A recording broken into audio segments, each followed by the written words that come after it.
I would like to go ahead and call to order the Springfield City Budget Committee. Staff, could you please call the roll? Councillor Pitts. Here. Councillor Moe.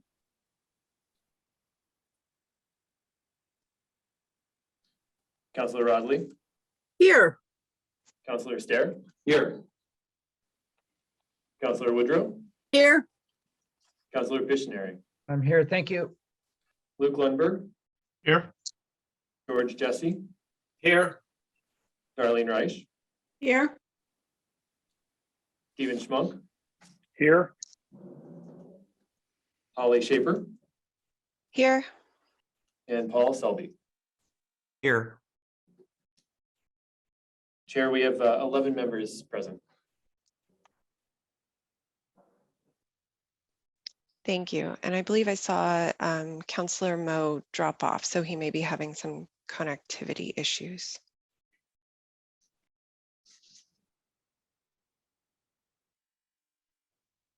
Sorry. So tonight, it looks like on the agenda, we have the public hearing on the use of state shared revenues, followed by 30 minutes for any continued questions and discussion on the budget.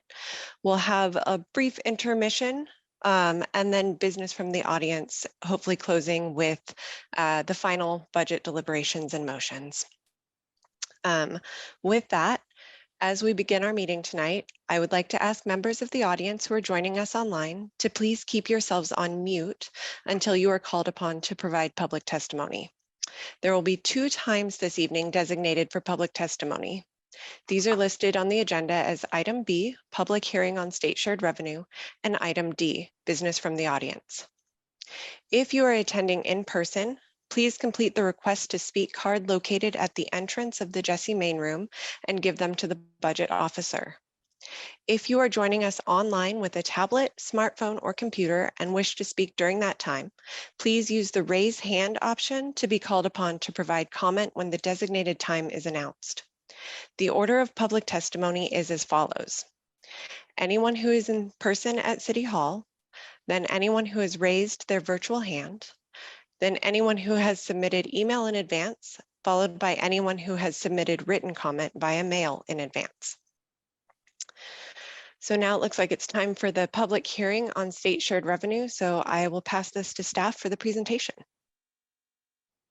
Thank you, Chair. That's going to be me. I'm going to pull up a very short PowerPoint presentation here that will just give the committee a little information about what it is that the committee is actually taking action on and providing to the public tonight. So give me 1 second.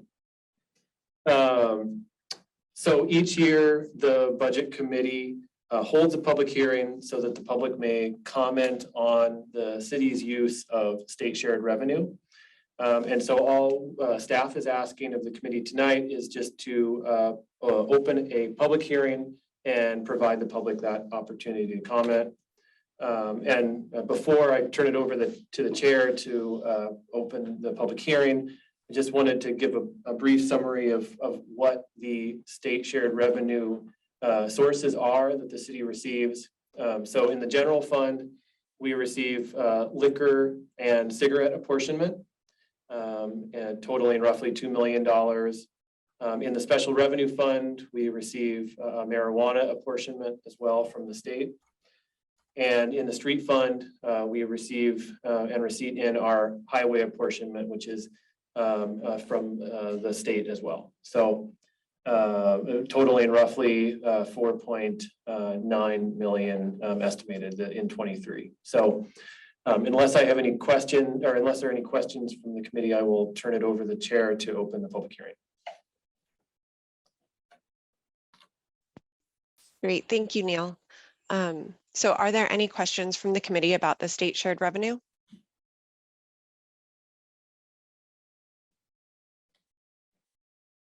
All right, I'm not seeing any questions, so I would like to open the public hearing on the use of state shared revenues. Chair, we've received no written comment. There are no members of the public in City Hall here to provide comment. And I don't see any hands raised, but I'm just going to give it a second here.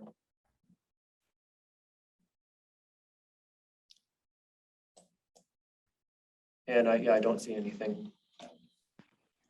All right, thank you. Okay, I believe now I would like to close the public hearing on state shared revenues and then move to our next agenda item, which would be 30 minutes that we have allotted for additional questions and discussion on the budget. I would like to encourage folks to ask any questions they have during this time. I quickly reviewed last year's meeting. We're doing great with time. So I know last week there was a big concern around how much time we had. So please, if you have additional questions, take this time to ask them of staff. Are there any questions?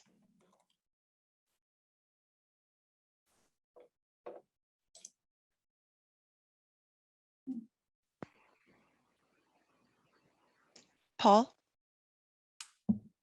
Thank you. It's not so much a question as a comment. I just want to state my appreciation for the work that the staff does in putting all the videos together and all of the information and making it very easy for us to see exactly what's going on. There's a significant amount of transparency, and I don't have any other budget committee experience to compare this to. But I would say that over the years that I've been involved in this, it's only gotten better. And I love it that you make it easy for us to just do this over Zoom as well. We don't have to come down to City Hall. As much fun as it is to come down there and have a great catered meal, I love this as well. So again, thank you very much for just making this so easy for us and making it easy for us to be involved and see exactly what's going on. That's it. Great, thank you, Paul. That's excellent. I concur. Stephen. Thank you. I'd like to echo that. I suggested that in the last meeting, and the material is easy to follow and reference. So I appreciate that. This message is, or question is for Nathan. As you probably know, I'm very concerned with the unfunded liability that the city has. Other employers, of course, as well. Can you just share a little bit from your perspective how this debt impacts affordability of housing, and then secondly, are we able to address any of this in the current budget? Thank you. Well, that's not an easy question to link our PERS to affordable housing, and nor do I think I could. Just from my own perspective and kind of what I've seen here in my 3 decades of living in Oregon, it's a supply and demand issue. And we've, for years, and I think everyone's aware of it, is the pressures of individuals moving from south of here, coming up from a market where they can sell houses that are twice the value of our average houses, and running up the price, as they move into the area. Secondly, we have some of the strongest land use regulations in the state, and I think that also impacts affordable housing. So that's a complex issue that is not easily, I think, explained or solved. But I don't know if I would attach or point to PERS as a problem, or the unfunded liability that you're speaking to that's attached to it. So with regard to addressing any of that in this budget, I assume there's just nothing other than the required PERS payment. So for PERS, with the unfunded liability, PERS basically determines how that is going to be covered by the participating agencies. That unfunded liability has fluctuated over the years. In fact, a number of years ago, there was some legislation that was passed at state level that made some adjustments to PERS that turned that unfunded liability into an asset. And it caused the rates to be significantly lowered for a biennium, 2 years. However, that was challenged in the courts and overturned, and then it became an unfunded liability again. That happened around the time of the recession. I think agencies were recommended to sort of treat it as the PERS rates weren't decreased, but we were in a position where we were cutting staff, and for us to have held on to money and cut additional staff, I don't think would have gone over well in the community in terms of the impact on services. So that being said, that liability, the best way to address it is incrementally spread out over many years over the future. And that's how it's being handled right now. We are setting money aside to address those future years. To date, in our insurance fund, we've set aside $3.4 million that we call our rainy day reserve. And I think we're looking to do another benefit holiday that could put another $600,000 into that at the end of FY22, bringing us up to just over 4 million. So we are taking steps to address it, but it's such a large amount. It's not something we're going to be able to absorb in any single budget year. So could that be a hedge against that debt? Those funds that are being saved, or are those earmarked for something else? They're helping us absorb the impact of PERS rate increases in future years. So yes, you could call it a hedge against the impact of that unfunded liability and the increase in rates that we will see. Okay, thank you. Thank you, Stephen. George? I guess I would echo the comments about a well put together budget. The one caveat I would throw out there is I feel as a layperson on the budget committee compared to city councilors that you feel intimidated a little bit about making comments about things. I think it's legitimate to question how money is spent. It may be a policy that the board or that the city council takes, but whether it's a question about where trees are planted or what roads are being fixed or something, that's probably one of the only places we have an opportunity to comment on things, short of calling into staff. And usually you don't get a lot of real fixed answers. I mean, I've called in numerous times on different things and the can gets kicked down the road oftentimes. So anyway, I just wanted to make that comment that I think counselors in particular should allow the lay people to ask those questions without saying, well, this is policy and really isn't a matter for a budget committee. So just a comment on that. Thank you, George. Are there any additional questions or comments that folks have on at this time about the proposed budget?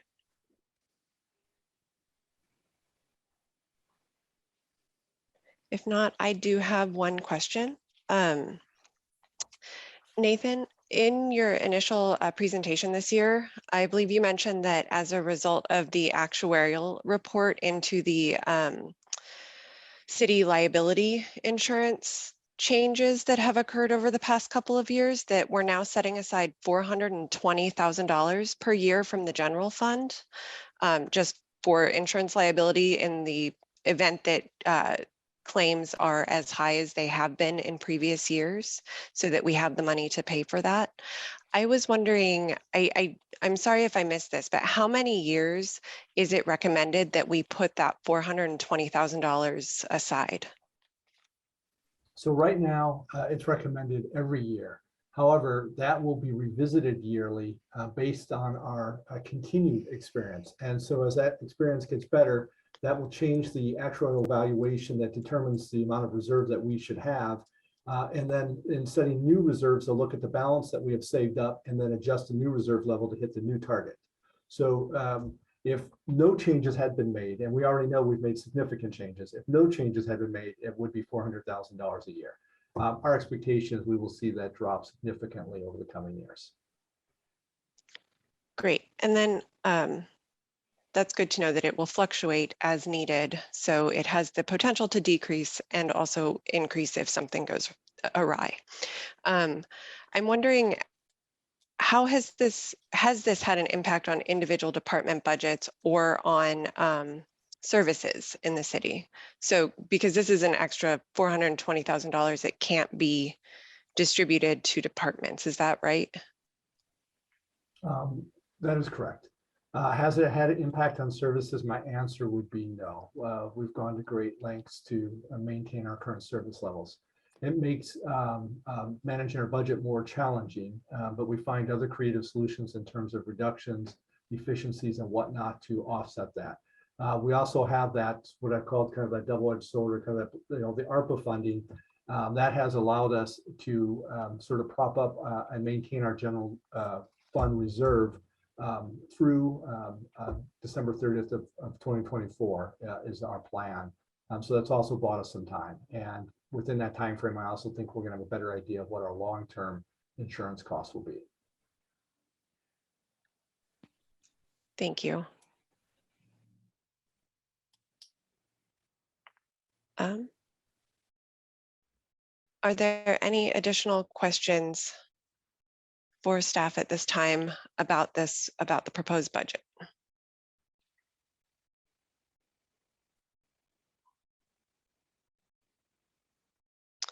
All right. Seeing none, the agenda does call for a brief intermission of 5 minutes right now. Would folks like to take that brief intermission and reconvene at 7? Or would you like to push through? Push through? Push through. All right. All right. That brings us then to time for business from the audience. So as we move into business from the audience, just a quick reminder to please state your name and ward or general location and limit comments to 3 minutes. Neil, is there anybody present in City Hall? Chair, we do have one member of the public here in City Hall. Jim Guthrie. Thank you. Chair, I apologize. I'm having some issues with the timer, so bear with me while I resolve that here on my end. No worries. Thank you.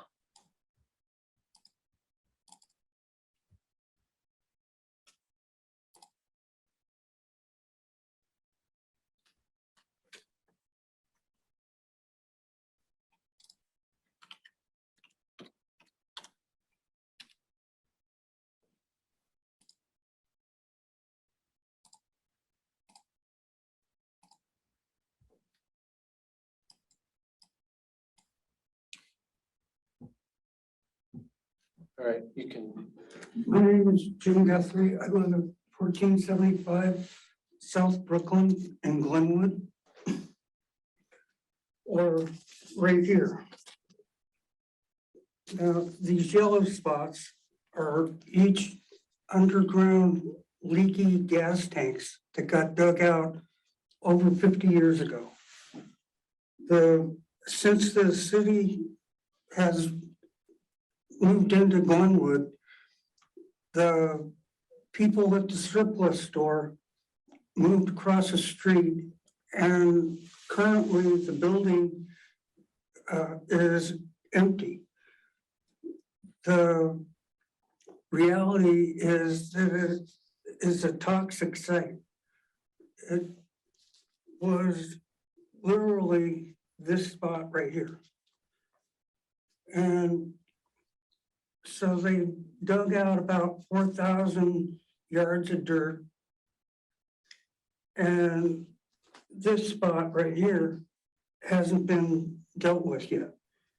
This happens to be exactly right smack dab in the middle of the city of Springfield's plan for the town of Glenwood. It's inappropriate. I mean, this is some of the most disturbed soil in Lane County. All of the groundwater moves right towards the bend in the river. Consequently, all this groundwater is going right into the river, and it is polluted. It is inappropriate. We need to deal with it, but we don't need to put people on it. It should be a park. I mean, you know, that's the only, people can use it, but on rare occasions. I mean, not where you put a 12-story building full of people on it. It's totally inappropriate. So anyway, I was here to support a neighbor who doesn't even count. I mean, he is trying to get the sewer up Mississippi. And he owns a piece of property that goes from Brooklyn to Mississippi. So he could be on either side, but I tried to get the sewer in Brooklyn a while back and it didn't work. Thank you.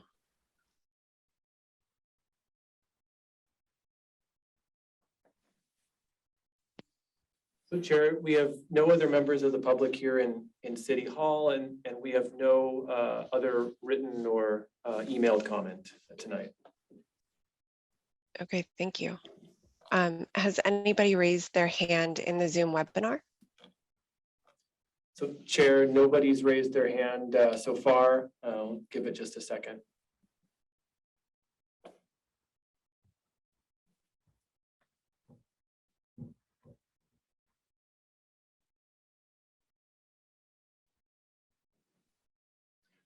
Chair, it looks like no hands are raised. Thank you, Neil. I think with that, we will go ahead and close business from the audience and move to city budget deliberations and approval process overview. And so I believe I will pass this to Nathan for the errata summary and the motions and deliberation process discussion. Chair, I think Gordon raised his hand. Yeah, Oh, sorry. So I know that Jim had a couple of handouts that he was trying to show folks, and I could not see them. Could we get a copy of them? And because I'd like to see the issues that he's got outlined. He looked like he had a couple of maps. He'd like some. Mayor, I will. I'll get a copy of the handouts, and we'll make sure to pass it along. Yeah, if you could make a copy for the council. I know Councilor Mo's not here, and he would definitely want to see that. And then can somebody from the staff get back with Jim about the issues that he outlined? I mean, I'd like to read the material that he referenced, but if we can get his contact information and have somebody from Public Works reach back out to him to talk about what his issues are. Mayor, I'll get his contact information, so we'll be able to follow up. All right. Yeah, I appreciate it. Thank you.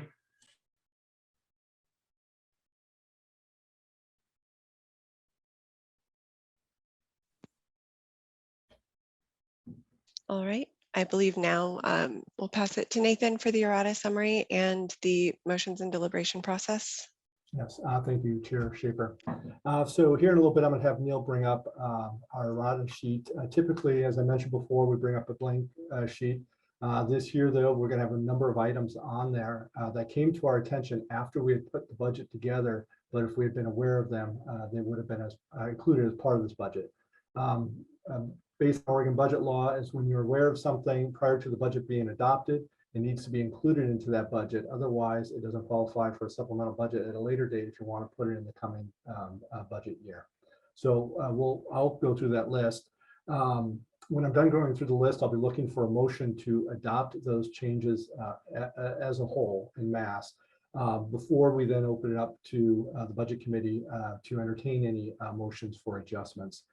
Just a reminder, as a member of the budget committee, any one of you can make a motion for an adjustment to the budget. It will need a second to go to a vote. Before that vote, there will be an opportunity for discussions. And then once voted on, it's going to take 7 positive votes to make it onto the errata worksheet. At the end of the evening, there's a series of motions, again, at the back of your budget book. And one of those, it will be the FY23 proposed budget as put forward by the city manager, and it includes some language for those adjustments. And then I think at this point, if Neil could bring up the Errata worksheet, and I can start going through that.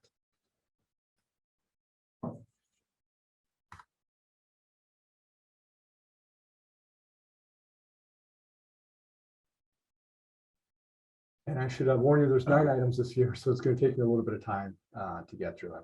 I apologize for that. Nathan, I'm sorry, I wasn't able to catch that. Were you want me to bring the Errata summary up? Yes, if you would, thank you. Will do.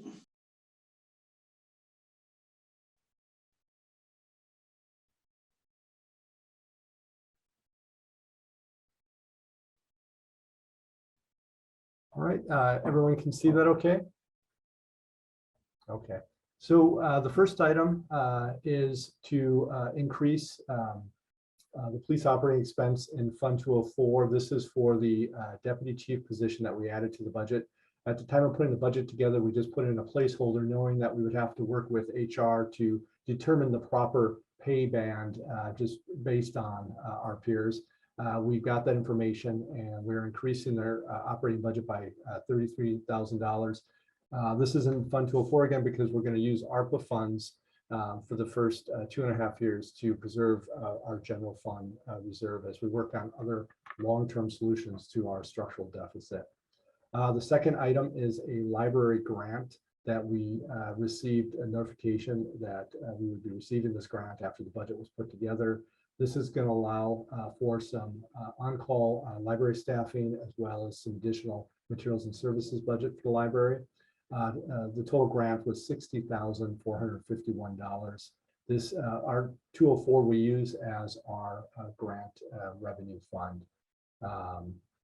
The third item is a correction to the presiding judge personnel costs. And this is a small adjustment. It's an increase of operating expense of $4,110, and it related to a snafu in our budgeting software board, which we've addressed as well. The fourth item is an adjustment to our sanitary sewer fund, and this is just sort of housekeeping. It's a $52,150 adjustment to beginning cash and reserves, reducing both beginning cash and reserves by that amount. And then the next 5 items all relate to ARPA fund projects. These were budgeted through supplemental budget in fiscal year 22 with the hopes that we could get moving on these projects. And typically with projects like this, when we budget them, we will, in the first supplemental budget of the following year, do the carry forward for those projects. But they're usually in funds that have healthy appropriations to where you can usually float the initial costs until you get to that point where you do that first supplemental budget. Because these are so large in nature, and they're in a fund that typically doesn't have large appropriations, we need to actually get an appropriation into fiscal year 23 so that because we'll be moving on these projects quickly throughout the summer months. And we won't be doing that first supplemental budget until sometime in October in front of council. So these are projects then that we're going to budget in fiscal year 23 as well. And then when we get to that supplemental budget, we will then do our true up, recognizing how much of it was spent in fiscal year 22 and reducing the budget in fiscal year 23 to accommodate for that. So the first one is the council security improvements of $250,000. The second one is the citywide LED streetlight replacement, $2,750,000. Third one is the Justice Center roof repair for $450,000. Fourth one is the City Hall camera system for $200,000. And the fifth one is the City Hall library remodel for $850,000. And any questions? That's a lot of items. Before I ask for a motion or turn it back over to Chair Shaper.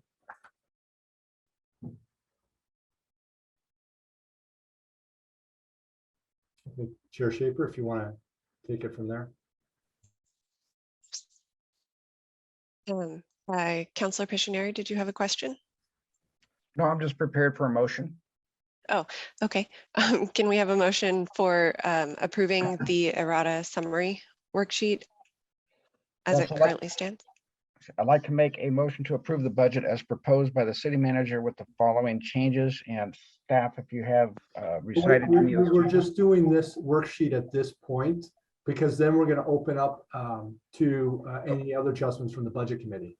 Oh, okay, I'm ahead of the game. All right, I'll withdraw what I have said. But is there another motion that you would make? No, I'll wait for you to finish so we can make the motion. Is I'll move adoption of the errata worksheet as proposed. I second. okay, it's been moved and seconded. Is there any discussion? All right, seeing no discussion. Oh, sorry, Counselor Pitts. Good evening. Excuse me for my ignorance, but if I wanted to add something to this, is this the spot to do this, or are there other funds that we can request to be used for something for the city? If I'm not mistaken, and please correct me if I'm wrong, right now we're moving to accept the changes to that are on the errata spreadsheet that have had to be made by staff. And then we will move into additional motions to make additional changes by members of the committee after this one is voted on. Sounds good. Thank you. Yeah. Okay, so it has been moved and seconded, and I did not see any discussion or hands for discussion. So moving to a voice vote, all in favors, Aye. Aye. Aye. all opposed? All right, hearing no opposed, the motion passes. So now I believe we would move into any motions that committee members would like to make to add to this errata spreadsheet.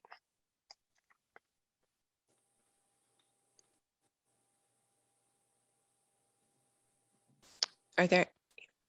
Oh, it looks like Counselor Pitts is reconnecting to audio. Counselor Pitts? Yes. So just looking at the council goals and specifically 2, 4, and 6, I won't really read them, but it talks about community partnerships, diversity and inclusion, and enhance our hometown feel. I don't know if any of those funds are necessarily going to do that, and so I would like to see maybe initially $10,000 go towards the establishment of a sister city, and if that does not happen, the money can be potentially dispersed through nonprofit organizations to the library or to our commissions to be able to continue on the mission of those specific goals, if possible. All right, so I believe we have a motion. Do we have a second? Mayor Van Gordon? Oh, well, actually, I cannot second it because Oh, you're not. because we are not in the, but I am, thank you, Damien, for not letting people forget, because I know this has been a passion of yours for a while, and I'm glad to see it come up. I I second. will second it. All right, so I believe it has been seconded by Councilors Woodrow and Rodley. Point of clarification, Nathan's got something, is yeah. the funding identified for this? From where to where? Councilor Pitts, do you have funding you'd like to identify to allocate for this? From where to where, as Councilor Pictionary said? Let me see. I mean, honestly, if we, and it doesn't even have to be 10,000. If we move maybe $1,000 from each thing that is over $10,000, then we should be able to reach our goal with the potential of renewing those funds or asking for more once this comes to fruition.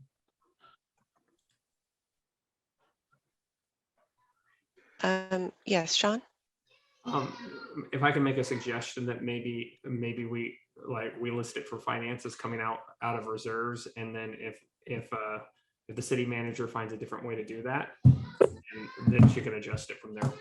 Yeah, and we could do general fund reserves. I think that this is potentially, and I've talked with Neil Ladati on this one, but for a program like that, would that qualify for TRT funds? And then we could also use ARPA funds. There are still roughly $3 million in unallocated ARPA funds. So I think, right, like, I think any of those is fine, right? Like if Nancy, you've got a suggestion for the committee, it might help us get through this. Yes, I would suggest, since it's eligible for TRT funding, that seems like the most appropriate, because that funding is a continued funding source, whereas ARPA will be ending in 2024.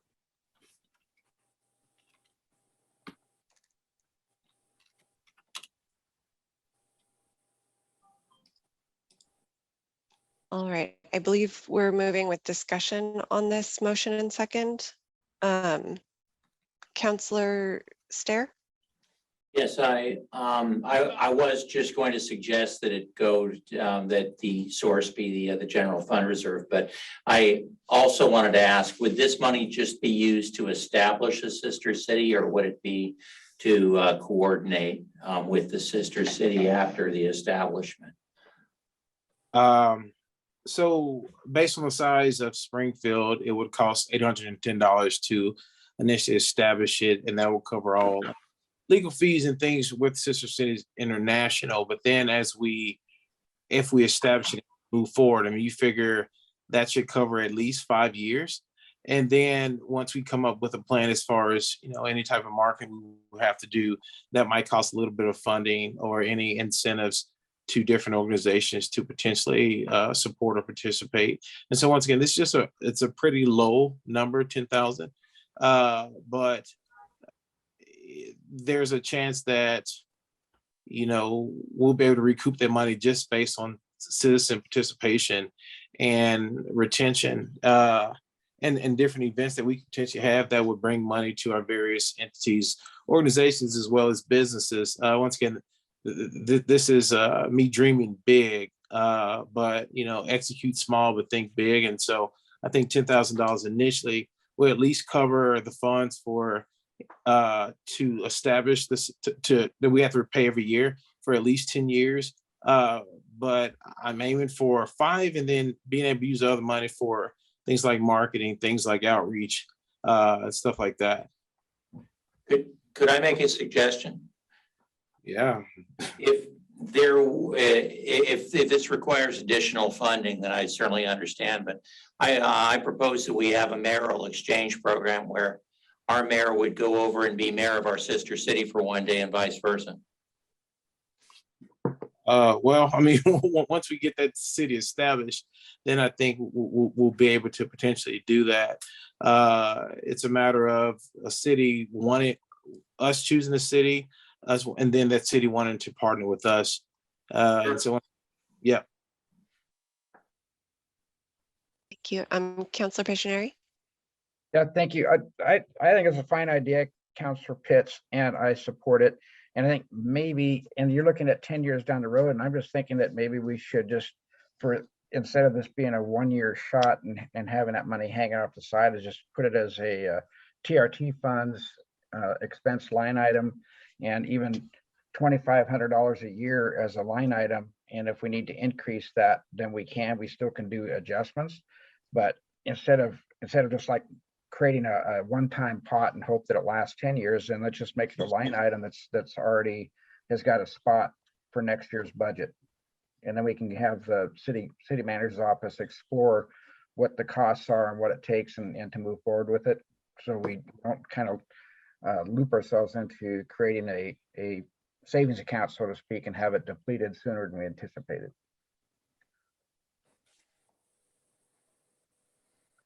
Would that be possible, Nate, to just do it as a line item or add a line item? It would. We have a motion right now, I believe, for 10,000, and I think it was seconded. So it would require that motion to be revised.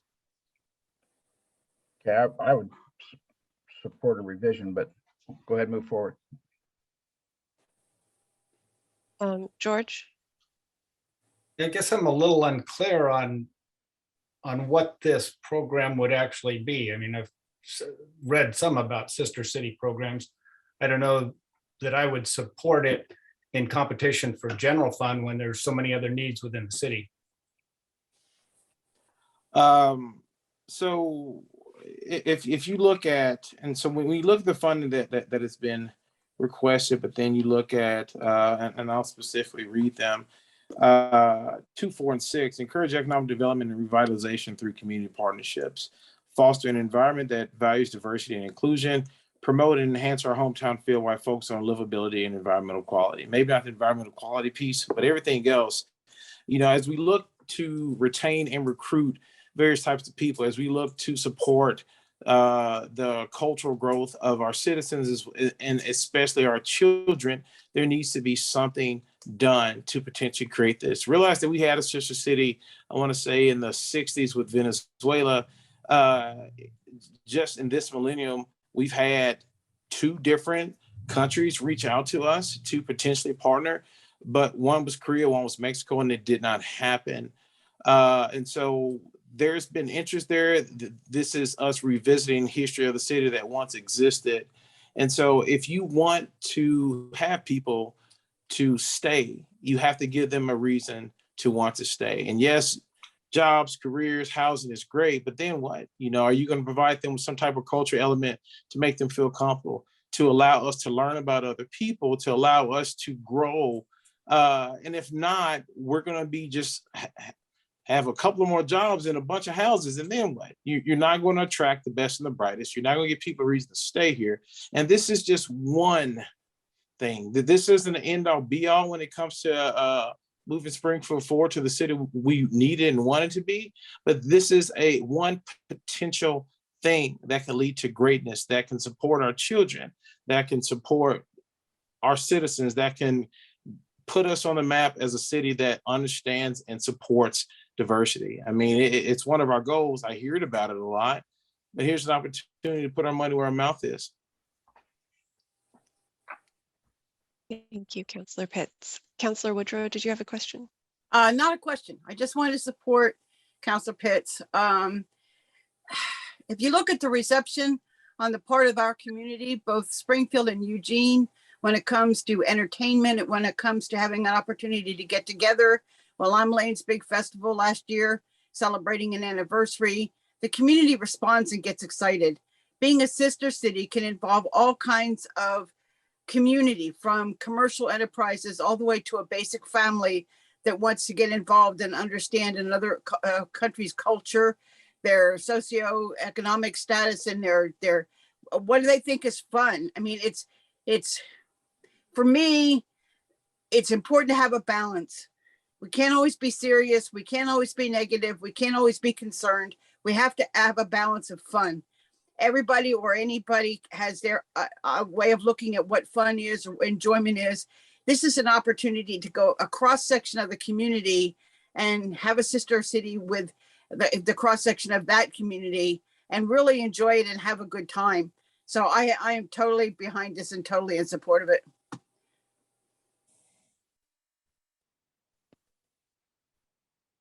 All right, thank you so much. Is there any other discussion?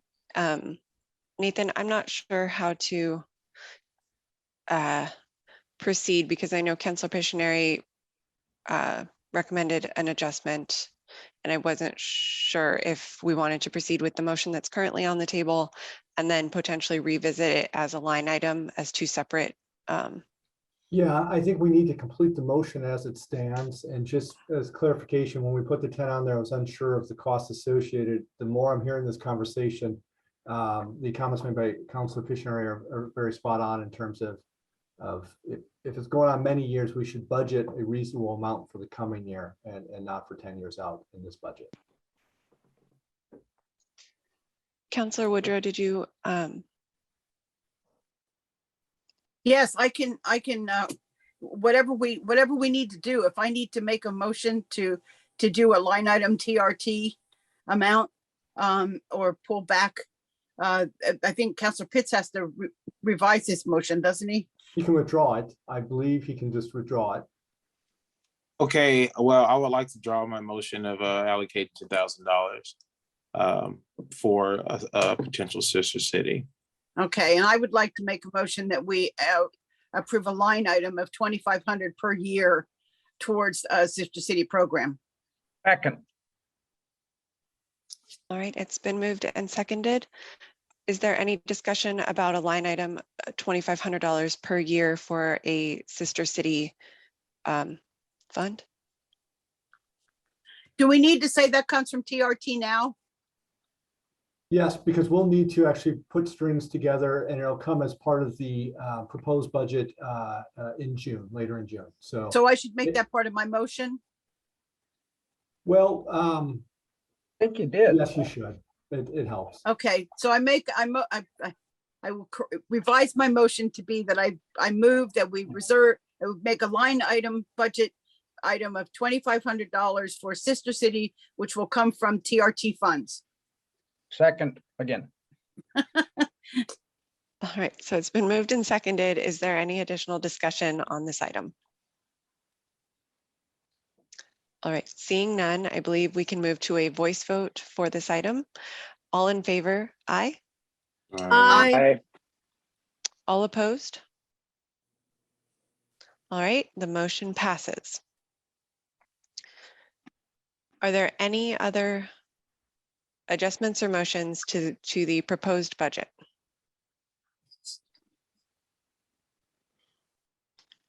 Councillor Woodrow, did you have a motion? No, that I'm you- sorry, I didn't lower my hand. No worries.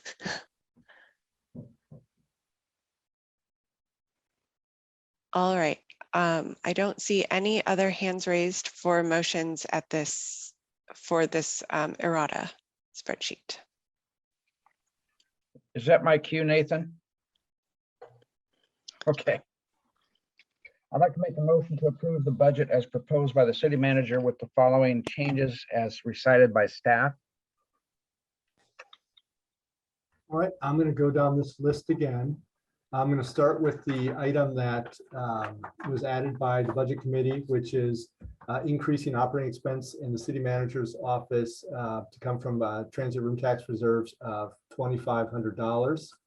And then moving on to the items that were previously approved to be added to the errata to increase the operating expense for police in Fund 204 for the deputy police chief position of $33,000 to increase operating expense in Fund 204 in the library department for a grant they received of $60,451.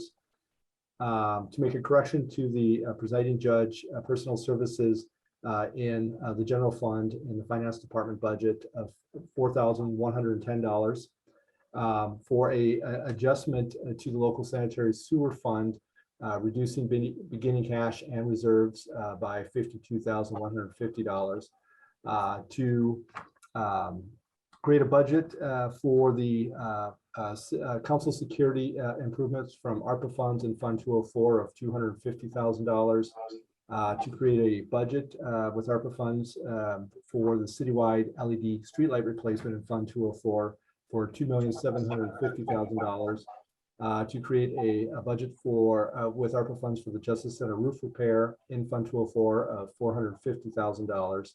To create a budget for with ARPA funds for the City Hall security camera system in Fund 204 for $200,000 and to create a budget with ARPA funds for the City Hall library remodel in Fund 204 for $850,000.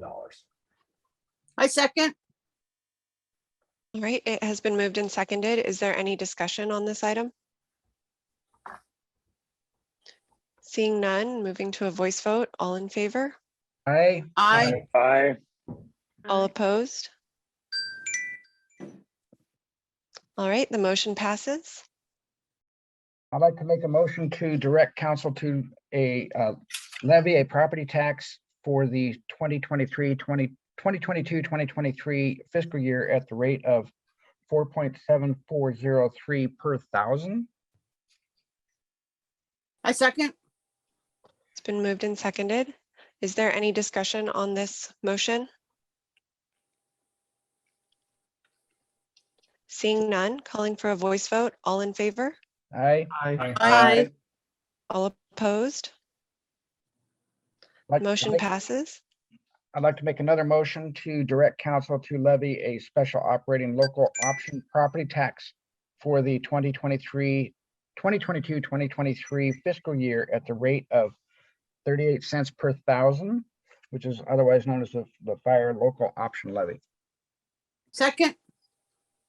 It's been moved and seconded. Is there any discussion on this item? Seeing none, calling for a voice vote. All in favor? Aye. Aye. Aye. All opposed? Motion passes. I'd like to make another motion to direct council to levy a special operating local option property tax for the 2022-23 fiscal year at the rate of $1.40 per thousand, otherwise known as the police and court local option. I second. It's been moved and seconded. Is there any discussion on this item?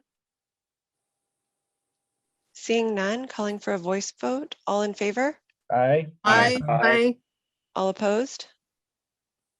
Motion passes.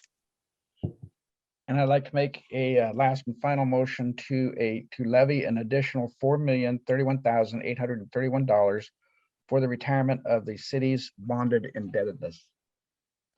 I second. All right, it has been moved and seconded. Is there any discussion on this motion? Seeing none, all in favor? Aye. All opposed? All right, the motion passes. Okay, and I think that is all of the motions. Nathan, is that accurate? That's correct. All right. Well, I just wanted to thank everybody for a productive and thoughtful conversation this year and for all the time you spent reviewing materials, and staff for all the time you spent creating materials and having such a wonderful meeting. So thank you everyone. And I believe we are adjourned unless anyone has anything. And I just want to add here Oh, that, sorry. that's all right. 3 budget committee positions that are terming out. Luke, this is your second term, so you'll need to sit out 1 year. That's Ward 1. And then George and Holly, this was your first term, so you're both can apply again next year. And we hope to see you in the applicant pool. And George, Ward 2, and Holly, Ward 5. Though I believe you also live in Ward 2, Holly. Thank you. Thank you, Nate. I'd like to thank Chair Shaper for her work in getting this done in an expeditious manner. Yes, Good thanks, job. Holly. Thanks, everyone. Thank you. Good night.